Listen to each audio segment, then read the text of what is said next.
Hello friends, মাম্পির কিচেনে তোমাদের সবাইকে অনেক অনেক স্বাগত। আজ বানাবো টক দই।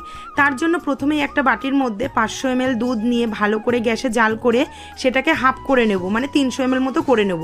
একটা ছাঁকনির মধ্যে 1.5 চামচ মতো টক দই জল ঝরাতে রেখে দেবো। এদিকে দুধটা নামিয়ে এনে হালকা নাড়াচাড়া করে একটু ঠান্ডা হলে 3 চামচ গুঁড়ো দুধ দিয়ে নাড়াচাড়া করে দুধটাকে খুব সুন্দরভাবে মিশিয়ে নেব। তারপরে জলটা যখন টক দই থেকে ঝরে যাবে সেই দইটা একটি পাত্রে নিয়ে খুব সুন্দর করে ফেটিয়ে নেব, একদম স্মুথ করে নেব।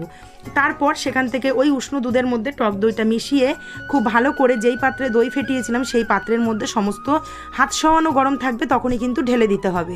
ঢেলে দিয়ে ওভারনাইট চাপা দিয়ে রাখার পর সকালবেলায় তোমাদেরকে ওপেন করে দেখাচ্ছি। দেখো কত সুন্দর দইয়ের টেক্সচার চলে এসেছে।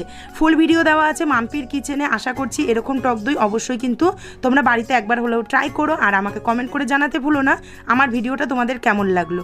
একটু ভালো লাগলে শেয়ার করে দিও, কমেন্ট করে তোমাদের মতামত জানিও। টাটা।